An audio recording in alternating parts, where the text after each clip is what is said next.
Everyone thought the contract would decide their future. But by the end, the only thing that mattered was what they chose sober. This is an original story. Any resemblance to real people, places, or events is purely coincidental. The morning after Daniel left the gallery, and Claire nearly ruined Iris on the apartment wall out of jealousy and principle, the world should have felt unstable. It did. Just not in the way Iris expected. Because unstable, she was learning, did not always mean bad. Sometimes it meant waking up in a bed that still smelled faintly of expensive linen, Claire's perfume, and poor decisions that had somehow turned into very good memories.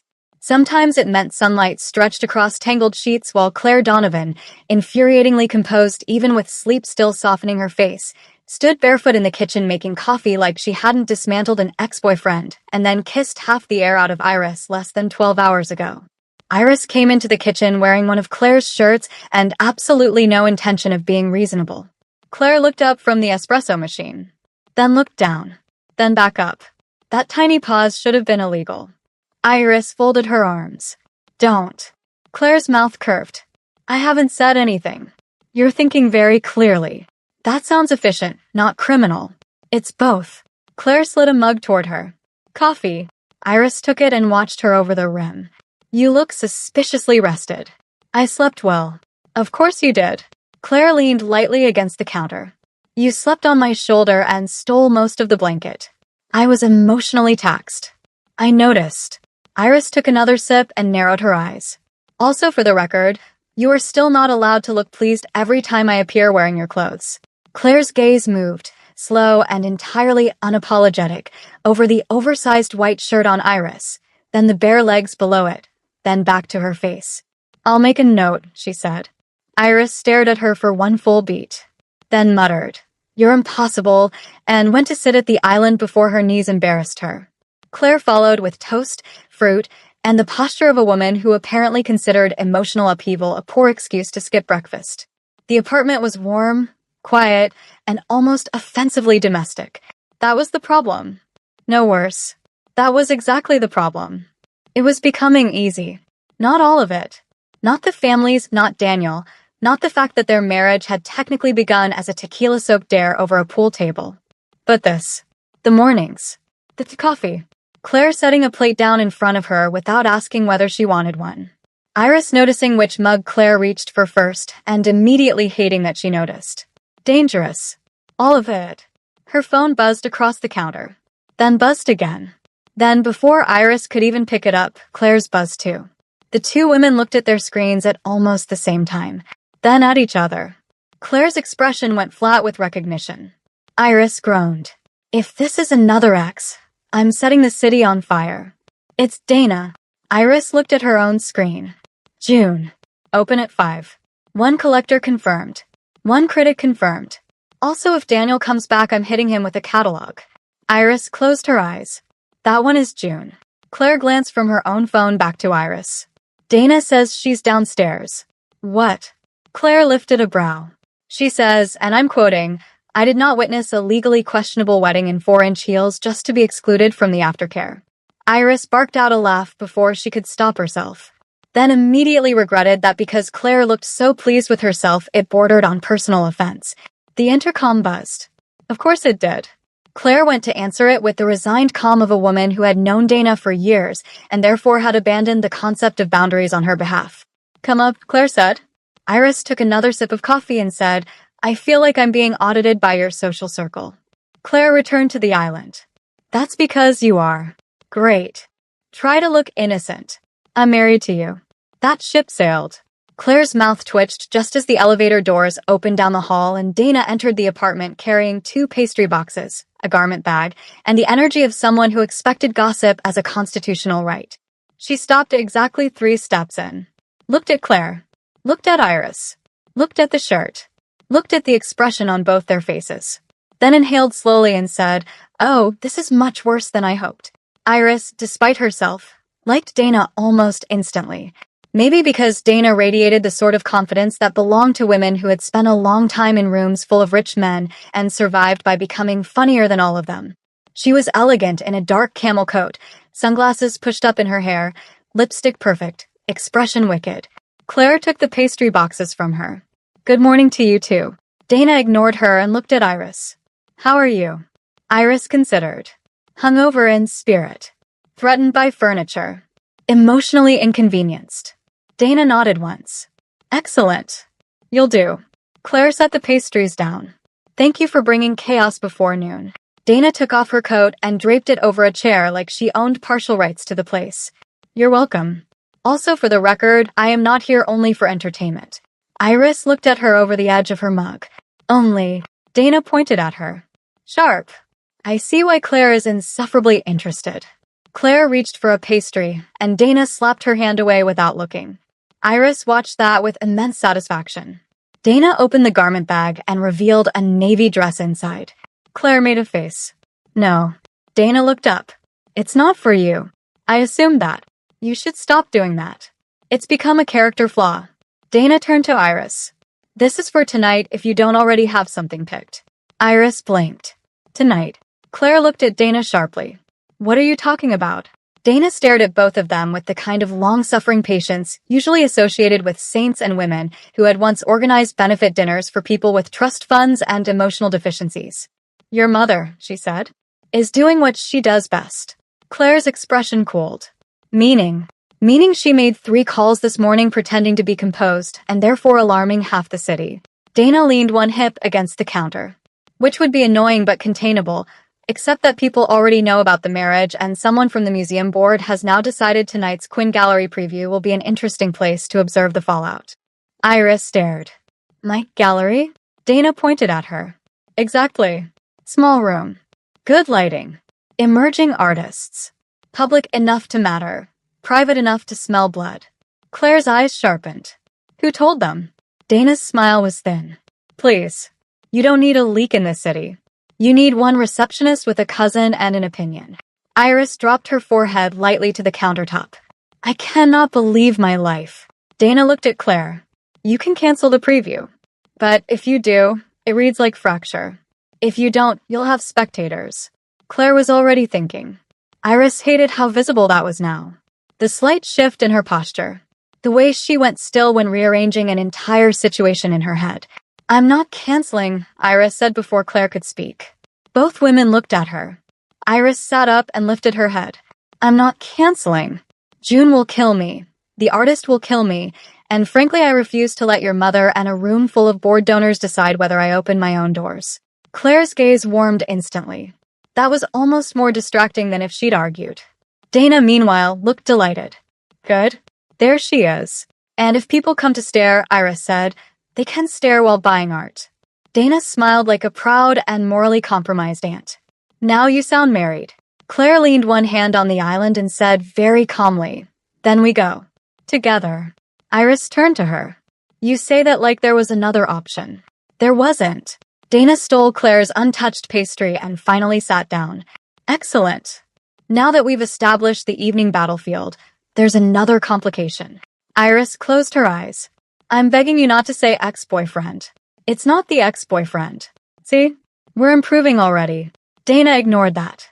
Your mother invited herself. Claire's expression changed by 1 exact degree. Not enough for most people. Plenty for Iris. Dana continued. And your father will probably come because he enjoys pretending he's only there to observe structural weaknesses in other people's arguments. That got a laugh out of Claire, reluctant and brief. Iris looked between them. I hate how specific that sounds. It's generational, Claire said. Dana took a sip of Claire's water, which felt like a dominance display. Also, she said, looking at Iris now, I called June on the way up. Iris blinked. You did what? Dana looked unbothered. I like your employee. Of course you do. She has the soul of a very competent arsonist. Iris sighed. That's fair. Dana nodded. Anyway, the critic is still coming. The collector from the West Village is still coming. One museum liaison is coming purely to gossip. I'll neutralize her. Claire tilted her head. How? Dana looked offended. Please. With eye contact in class. Iris laughed again. And if you like your love stories sharp, expensive, funny, and full of women who treat social warfare like a side hobby, subscribe now. Because by 5 o'clock, Quinn Gallery was going to be part art preview, part family standoff, and no one in the room was going to leave unchanged. By 1:30, The apartment had become less a place to live and more a preparation zone for a battle no one was officially calling a battle. Claire took 2 calls in the office and ended both within minutes. Dana stayed for lunch, somehow took over Iris's side of the island as if she had been there all year, and collected details with shameless precision. So, Dana said at one point, tearing a pastry in half. How bad was Daniel's posture? Iris, seated at the counter in a black silk blouse and dark slacks now, looked up from her tea. Offensive. Thought so. Claire, standing by the espresso machine, said mildly. That's what she said before we went in. Dana turned to Claire. And you grabbed his wrist? Claire glanced back at her. He reached for my wife. There was a very small pause. Dana did not react dramatically, which somehow made it more devastating. She simply looked at Claire for a second, then said, "Oh, that's serious." Iris felt heat creep up her neck. Claire, to make it worse, looked at Iris right after saying it. Not challenging, not teasing, just steady. Dana saw that too and immediately grinned. Well, good luck to all of us. By 3, June texted again. June, your mother is here. Iris looked at the message and swore softly. Claire looked up from fastening her watch. Which mother? That is a horrifying question to have to sort by category. Dana reached for her handbag. I'm coming. Iris pointed at her. No. Dana stood anyway. Yes. You are not attending my family drama in advance of the main event. Counterpoint. I absolutely am. Claire adjusted her cuff and said, Let her come. Iris looked at her. Why are you encouraging this? Claire picked up her keys. Because if your mother is already at the gallery, it means the day has accelerated. Dana smiled brightly. Exactly. We must meet the acceleration well dressed. Iris's mother, as it turned out, was not alone. Her father stood beside her near the rear wall of the gallery, hands in his coat pockets, looking like a man who had entered an art space prepared to mistrust every object in it. Her mother stood straighter, eyes too bright, concern and frustration fighting for control on her face. June lingered behind the desk with the expression of a woman watching weather form over open water. When Iris, Claire, and Dana entered, the bell chimed and all 4 heads turned. Her mother's gaze landed first on Iris, then on Claire. Then, because apparently the day did indeed hate moderation, on Dana. There was a split second where her face suggested she thought Iris had joined a particularly chic conspiracy. Iris walked forward first. Not aggressively, but not apologetically either. Hi, Mom. Her mother exhaled. Iris. Her father nodded once. We came before the preview. That explains the timing. Her mother ignored the line and looked at Claire. You're Claire. Claire stepped forward with measured calm and extended her hand. Mrs. Quinn. Mr. Quinn. Iris's father took the hand after a beat. Her mother looked at it, then accepted too. Dana, to her credit, said absolutely nothing and instead wandered toward a sculpture near the front window with the air of a woman who was definitely not listening and therefore hearing every word. Her mother looked at Iris again. We need to talk. We are talking. I mean properly. Claire's mouth moved very slightly at that.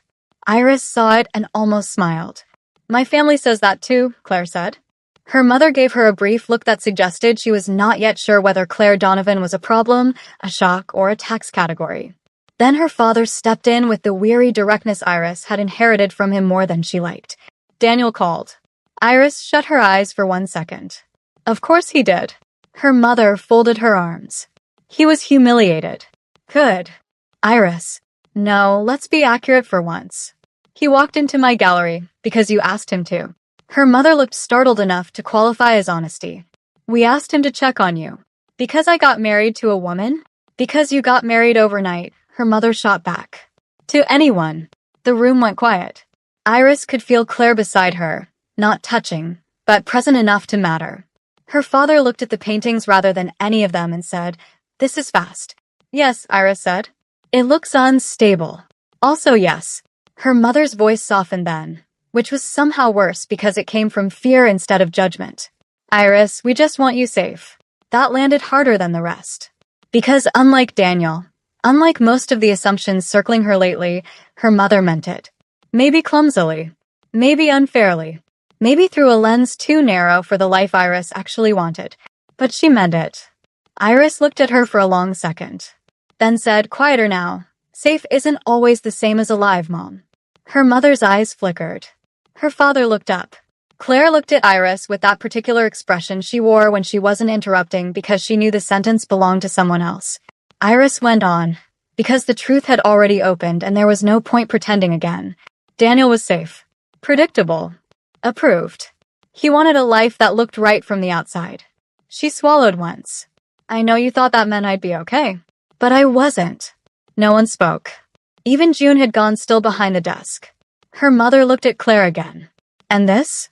This makes you alive. Claire answered before Iris could. I hope I don't make her smaller, she said. The words were simple. The impact was not. Iris turned. Claire held her parents' gaze, not performing, not trying to win them with softness, just being exact in the way she could be when she chose honesty over charm. I know this is abrupt, Claire said, and I know you don't know me, but I am not asking your daughter to become more convenient for anyone. Not for me. Not for my family. Not for a room full of people tonight. Iris's mother studied her. Her father did too. And what changed was not acceptance. Not yet. Just the first crack in certainty. Her father finally said, "That's more than Daniel ever said." Her mother shot him a look, but it was too late. The sentence was out. Iris stared at her father. He lifted one shoulder. I'm not dead. I noticed things. That absurdly nearly made her laugh. Her mother looked tired all of a sudden. I don't know what to do with this. Claire answered with more gentleness than Iris had expected. You don't have to do anything today, she said. Just don't let someone else tell you who your daughter is while she's standing in front of you. Silence again. Then June, from behind the desk and very much without permission, said, That was annoyingly good. Everyone turned. June smiled weakly. Sorry. It was. Dana, from the sculpture, lifted one finger in the air without looking over. Seconded. Iris almost choked on her own breath. Her mother closed her eyes for a second, perhaps deciding the entire city had become unusable. Then she looked back at Iris. I am still angry, she said. Okay. And confused. Also okay.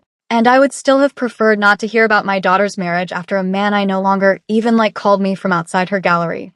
Iris blinked. You don't like him anymore? Her mother's face sharpened. He called me from outside your gallery, Iris. I may worry, but I'm not an idiot. That time Iris really did laugh. So did her father once under his breath. Her mother looked irritated by all of them, which meant the conversation had at least rejoined the living. Her father glanced toward the window, toward the gathering city outside.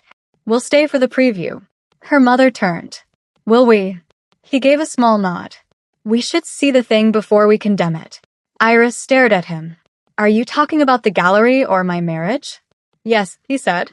Dana laughed openly at that point, and even Claire's mouth softened. By 5:30, the gallery was full. Not packed. Worse. Curated. A collector in severe glasses. A critic with a soft scarf and a ruthless expression. Two young artists orbiting near the wine and pretending not to be terrified. A museum liaison who smiled too much. Dana moving through the room like a diplomat disguised as a beautiful woman with excellent earrings. June at the desk running the front with military efficiency and occasionally throwing Iris looks that translated roughly to if anyone causes a scene I will personally sell tickets. Claire stayed near Iris without shadowing her. That mattered. It would have been easy for her to dominate the room, easy for her name alone to shift all the gravity. Instead, she did something much more dangerous. She let Iris own it. She spoke when spoken to. She listened when Iris spoke to artists. She asked questions about the work that made it obvious she was actually looking. She shook hands without making the night about herself. Dana, meanwhile, deployed charm like a precision instrument. At one point, Iris overheard her saying to the museum liaison, honestly, if people insist on gossip, they could at least buy something while doing it. The liaison laughed a little too hard and drifted toward a painting with new purpose. Claire's mother arrived at 6:10 wearing dark silk and composure sharp enough to cut glass. Her father came with her. No announcement. No dramatic entrance. But the room felt them. Of course it did. Iris watched Claire notice them across the crowd. Watched the brief alignment of tension in her shoulders. Then watched it vanish as Claire moved toward them with all the grace of a woman who would not be ambushed on someone else's floor. Iris kept speaking to the critic while tracking half the gallery through peripheral vision. Dangerous skill. Necessary skill. The critic, to his credit, seemed more interested in the art than the scandal. "The curation is tight," he said, nodding toward the wall arrangement. "Thank you," Iris said. He studied her for a moment, eyes flicking briefly to the ring, then back to the art. Good evening for visibility. There it was. Not rude. Not innocent either. Iris smiled faintly. That depends what one wants visible. The critic's mouth moved, perhaps in approval. Fair answer. Across the room, Claire's mother was speaking to Dana. Dana looked delighted. Claire looked resigned. That was almost enough to be entertaining. Then one of the younger artists asked Iris a question about placement, and the next 10 minutes became what the night had been supposed to be all along: work. Real work. Lighting angles. Collector interest. Whether one piece should hang half an inch higher next time. Which conversation clusters had potential and which were purely decorative. June passing her quietly and murmuring, "If the museum woman asks one more leading question, I'm charging her rent." Iris almost smiled. Then Claire appeared at her side with a glass of water and no comment, and that small gesture hit with absurd force because it was so specifically Claire, not interrupting, not fussing, just correctly noticing. "Thanks," Iris said. Claire looked at her. "You're doing well." "That sounds clinical." "It's admiration with structure." Iris laughed softly. "There you are." Claire's gaze dropped to her mouth for a beat too long. "I was never far." And if you like stories where a fake marriage survives exactly because the world keeps trying to expose it, subscribe now, because the gallery wasn't just holding tonight. It was proving something. And so were Claire and Iris. The first sale happened at 6:42. Not to Claire. Not to Dana. To the collector in the severe glasses, who bought a medium-sized mixed media piece after 20 minutes of serious looking and one short conversation with Iris that had nothing to do with her marital status and everything to do with texture, discipline, and emotional tension. June almost levitated. Dana appeared at Iris's elbow 3 minutes later and murmured, "That should irritate at least 4 people. Good." Claire, overhearing as she passed, said, "Excellent." Iris turned to watch her walk away and nearly forgot the sentence she'd been about to say to a sculptor. Her mother noticed that. So did Dana. Both women looked thoughtful in very different ways. Later, near the back wall, Claire's father stood in front of one large, abstract piece with his hands behind his back and the expression of a man trying not to admit he liked something he could not explain. Iris's father, beside him, frowned at the painting as if it had personally inconvenienced logic. Iris, coming up behind them, heard her father say, "I don't understand it." Claire's father replied, "That has never stopped money." Iris actually laughed out loud. Both men turned. Neither looked embarrassed. Her father pointed at the painting. "Did you choose this?" "Yes." He nodded once. "It's strong." That "from him" was close to a sonnet. "Thank you." Claire's father glanced toward the room where Claire stood speaking quietly to one of the artists. "She's watching the room." Iris looked too. "Claire?" He nodded. "She always does that," he said. "Finds the fault line first." Iris looked at him. "And does she usually stand on it?" The older man's expression changed, just barely. Something like reluctant amusement. "When she thinks something matters," he said. That answer stayed with Iris. A little later, the museum liaison finally made her move. She approached with a smile practiced enough to be a tax write-off and said to Iris, "I hope the personal excitement hasn't distracted from the professional." June, 10 feet away, physically froze in offense. Dana, across the room, went still too. Claire turned before Iris could answer. But Iris got there first. She smiled brightly and said, "Actually, the art is still good even when women get married." The liaison blinked. Dana laughed into her wine. Claire's mother, standing beside Dana, let out the smallest involuntary sound that might once, in another life, have been the beginning of a real laugh. The liaison retreated not long after that. June looked like she wanted to frame the moment. By 8:30, the room had shifted. The gossip hadn't disappeared, but it had lost. Because the preview worked. The work held. People bought pieces. The critics stayed longer than expected. A museum assistant asked for a catalog. 2 young artists left looking less terrified than they arrived.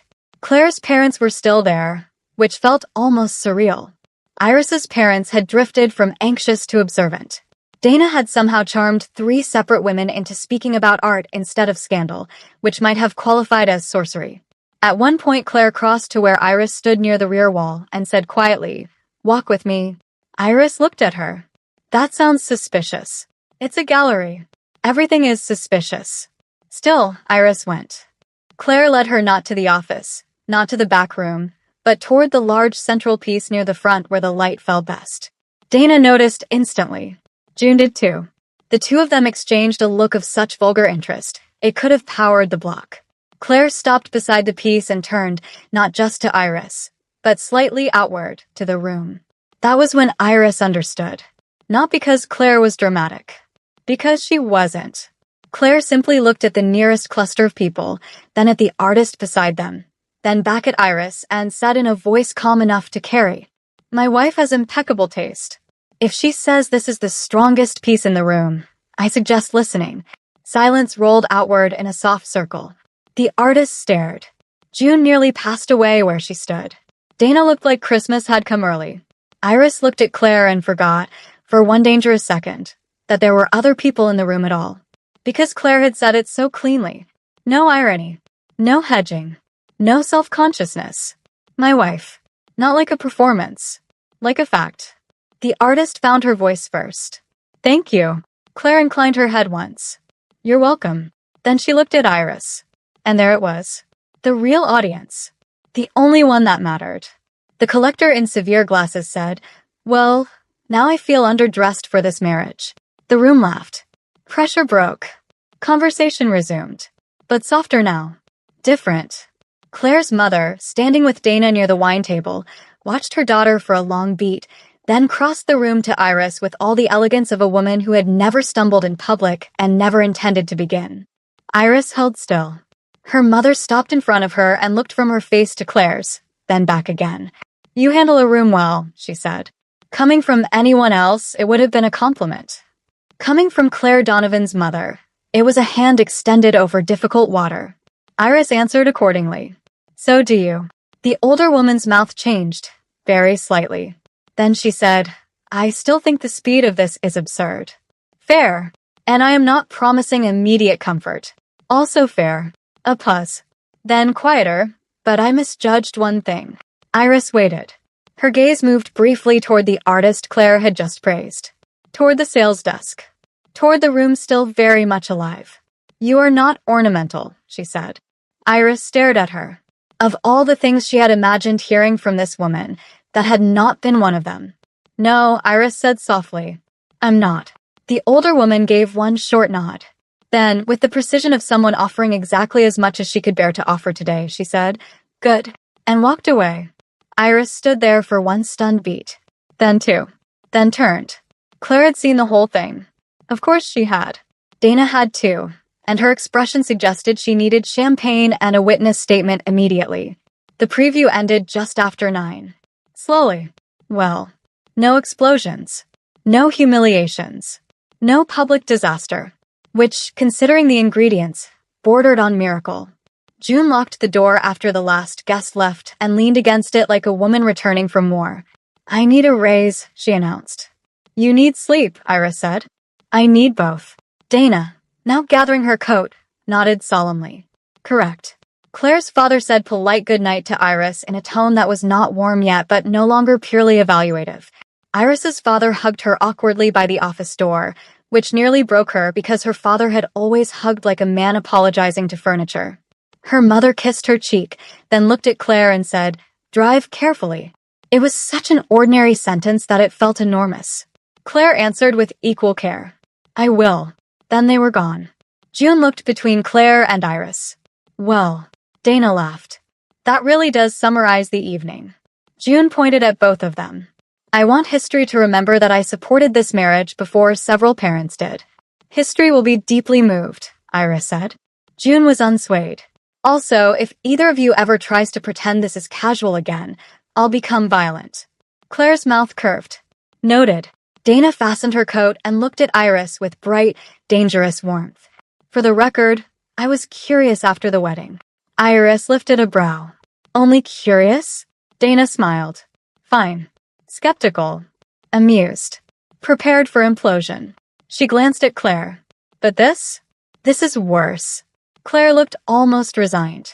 "Worse how?" Dana adjusted one earring. "You two are becoming sincere." It's very inconvenient for everyone who enjoys drama. June pressed both hands flat to the desk. I still enjoy the drama. Dana nodded. Naturally.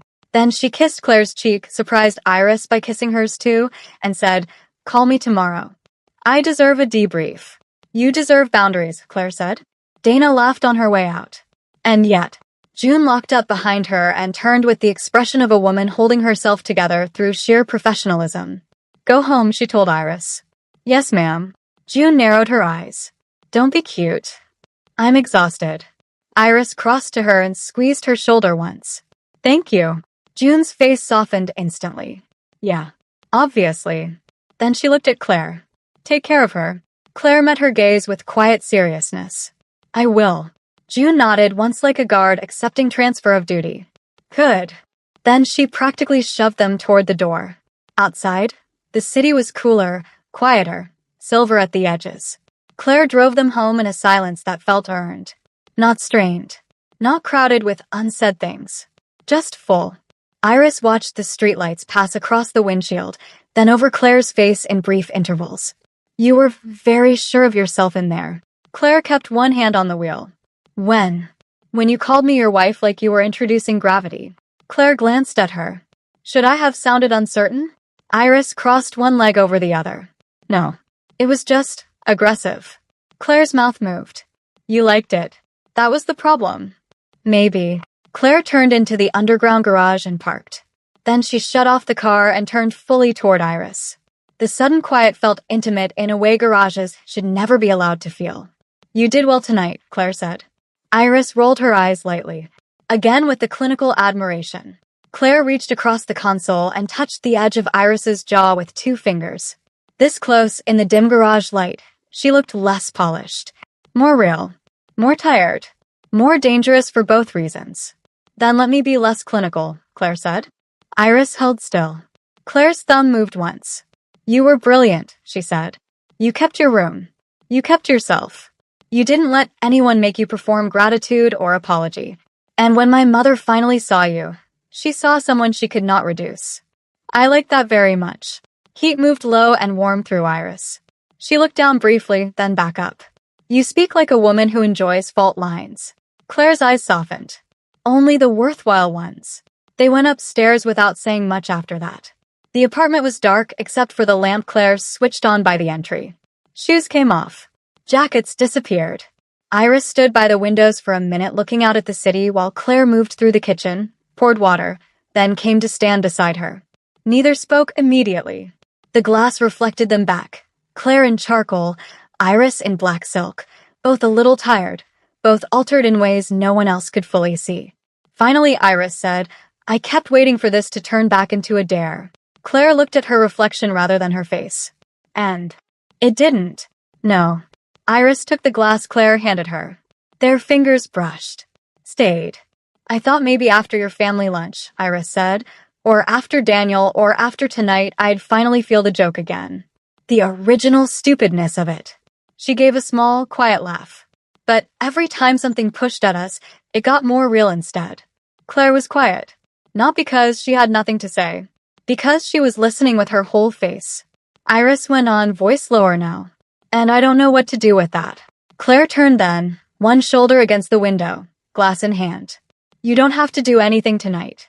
That sounds suspiciously kind. I'm versatile. Iris smiled despite herself. Then looked down at the water in her glass and said the thing that had been sitting under her ribs for hours. I don't want a piece of paper to be the reason you stay. The room went very still. Claire set her own glass down first. Then gently took Iris's from her hand and set that down too. Then she stepped closer. So close now that the city existed only in pale fragments around them. It isn't, Claire said. Iris looked up. Claire held her gaze. It stopped being that for me before we even got to the chapel, Claire said quietly. I thought you knew. Iris laughed once softly, mostly at herself. I was busy being drunk and reckless. You were also very sincere. Dangerous accusation. It's not an accusation.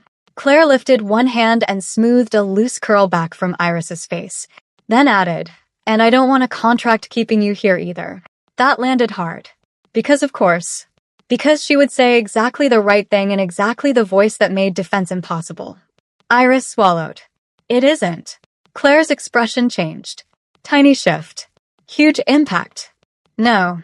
No, Iris looked at her and decided abruptly that she was too tired to hide properly. What's keeping me here is that when things get difficult, you're still where I look first. Claire's breath caught. Barely. Enough. Iris felt the truth of the sentence only fully after saying it. And once it was out, there was no taking it back. Good. Claire stepped even closer until there was no space left to pretend in. What are you saying? She asked softly. Iris looked at her for one long second. Then said, I'm saying I don't want this to be a one-year countdown. Nothing moved. Not the air. Not the city beyond the glass. Not either of them. Then Claire reached up, cupped Iris's face in both hands, and asked in a voice so low it almost disappeared. What do you want it to be? Iris's hands found Claire's wrists. Warm. Steady. Real. A marriage, she said. Claire closed her eyes for one brief beat. When she opened them again, there was nothing guarded left in them at all. Just relief. Wonder. And something so openly felt that Iris's chest ached with it. Good, Claire whispered. Iris laughed softly through the sting suddenly rising behind her eyes. There it is again. What? That word. Claire smiled. The real one. The one with no armor in it. Then let me be clearer. She leaned in, forehead resting lightly against Iris's, and said, without drama, without a grand speech, without anything except the truth of it. I'm choosing you sober, Iris. That nearly undid her. Entirely. Iris let out a shaky breath and closed the last inch between them, just to feel the steadiness of Claire there. I know, she whispered. Then, because she had learned absolutely nothing useful from this marriage, except that honesty was often more dangerous than flirting, she added. I'm choosing you too. Claire kissed her. Not like an argument. Not like jealousy. Not like the reckless chapel kiss after pool and tequila and diamonds. This one was slower. Fuller. A kiss that belonged to the end of something and the beginning of something else. When it broke, neither moved far. Claire's hands stayed on her face. Iris's fingers stayed curled around Claire's wrists. The city glowed behind them. The apartment was quiet. The whole impossible path that had brought them here, pool table, contract, families, ex-boyfriends, gallery walls, public rooms, private mornings, felt suddenly less like chaos and more like a map drawn backward. Claire touched her cheek once. So, she said softly. So Iris answered. Do we need to draft a new contract? Iris stared at her for one beat, then laughed into her shoulder. There she is, Claire murmured. Iris pulled back enough to look at her. Absolutely not. No more legal romance. Shame. You are deeply unwell. And yet. Iris smiled. Yes. And yet. Claire took her hand. Led her toward the bedroom. No urgency now. No fire to outrun. No point to prove. Just the quiet ease of two women who had finally stopped pretending the world would decide for them. At the doorway, Iris paused and looked back once at the city. Then at the apartment. At the cleared-out closet space. At the life that had stopped feeling borrowed at some point tonight. Claire noticed that too, of course. You all right? Iris looked at her, then said the simplest thing in the world. Yes. And this time she meant it without defense, without irony, without one hand already on the exit. Claire's smile softened. She tugged her gently closer. Claire kissed her again, and this time the tenderness of it only made the heat worse. There was no fight left between them now, no jealousy to outrun, no sharp edge to blame for the way their bodies kept finding each other. Just choice. Just the slow, almost disbelieving intimacy of two women who had finally stopped pretending this was temporary. Iris felt it in the way Claire's hands moved from her face to her waist, then lower along her back, drawing her in with quiet certainty. Claire kissed her like she had all the time in the world, and somehow that was far more devastating than urgency had ever been.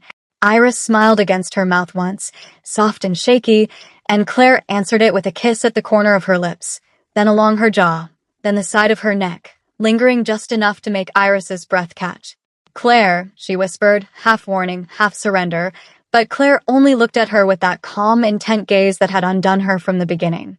Iris slid her hands up into her hair, holding her there, feeling the warmth of her, the steadiness of her, the fact that none of this was a dare anymore. When Claire kissed her again, slower, deeper, Iris melted into it without thinking. letting herself be guided the rest of the way into the bedroom, as if there had never been any other place she was meant to end this night. They sank onto the bed in a quiet tangle of loosened clothes, warm skin, low laughter, and kisses that seemed to stretch the whole room softer around them. Claire's mouth traced a slow path from Iris's lips to her throat, her collarbone, then back again, unhurried, as if memorizing rather than rushing. Iris held on to her shoulders, then her waist, then simply held on, because that was what this felt like now, not falling, not losing control, but choosing not to let go. Every touch between them felt fuller for being wanted in the clear light of everything they had already survived. At some point, the city beyond the windows disappeared completely, blurred into nothing but distant light.